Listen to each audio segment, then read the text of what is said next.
La bonne dame. La bonne dame, pâle et myope, rentre de promenade.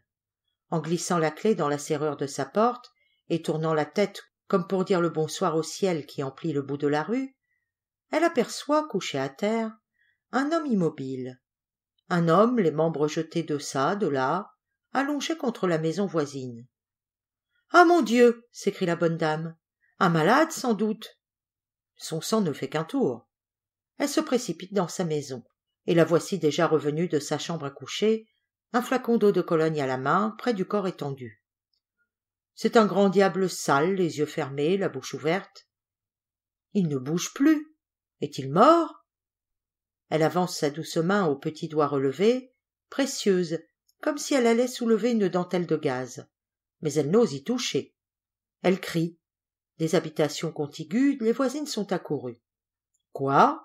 Y aurait-il donc, dans la rue toujours déserte, quelque chose pour aider à passer la soirée aujourd'hui? Non, il respire encore, et même son haleine est forte. Elle se concerte. On le transporta dans la maison de la bonne dame pâle. Le malheureux ne peut demeurer en cet état dans la rue. Elles se mettent à l'œuvre tout ensemble. Qui un bras, qui une jambe, celle-ci la tête toute chaude qui fume, et celle-là la casquette crasseuse. Elles saisissent le paquet inerte plus lourd qu'un cadavre et le hissent par les escaliers du corridor jusque dans la véranda fleurie d'innombrables et mignonnes potées de plantes. Les oiseaux, dans leur cage, s'éveillent et se mettent à gazouiller. « Un fauteuil !» crie une dame. « Oui, il sera mieux que sur une chaise. Un fauteuil !» Le siège le plus confortable de la bonne dame est amené. Dans la soie d'un verre d'eau Pompadour, l'homme en loques est dressé comme sur un trône. Sa tête vacille et ses bras brimballent. « De l'air !» crie la bonne dame. « Il est bleu, il lui faut de l'air !» On déboutonne le gilet du pauvre diable. Une veuve audacieuse, d'une main qui s'y connaît, s'aventure à dégager d'un cran la boucle de sa ceinture.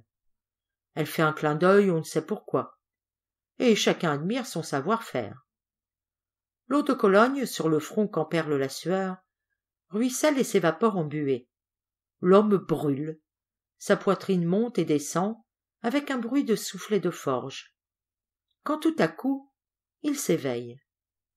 Ses yeux, injectés de sang, hagards, roulent autour de lui des regards sauvages et ahuris. Il se voit, il voit ses femmes, il saute sur ses pieds. Tous les cris ne font qu'un hurlement de terreur. Les femmes fuient. « Gardez-vous, il a un couteau à la main !» crie l'une d'elles. Mais toutes sont déjà dans la rue. « Laissez la porte ouverte, laissez-le sortir, ne le regardez pas, ne lui dites rien, ne l'excitez pas. » De l'autre côté de la rue, elles tiennent les yeux fixés sur l'ouverture sombre du corridor. Elles tremblent, serrées l'une contre l'autre, comme si un faux valet, devant elles, bondir de sa cage. Voici l'ivrogne titubant, vacillant, cognant les murs de l'allée l'un après l'autre. Il approche.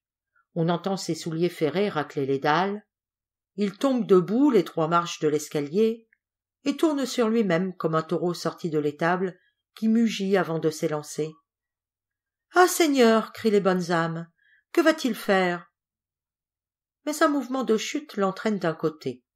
Il continue de marcher par là, et, jurant, sacrant, farfouillant des 2 mains dans ses loques pour rattacher sa culotte qui tombe et son gilet béant, il se met à crier, l'écume à la bouche et tendant le poing. « Si c'est pas dégoûtant, des femmes, se mettre ensemble pour déshabiller ainsi un homme !» Bonne raison mal entendue, comme fleur à port étendu.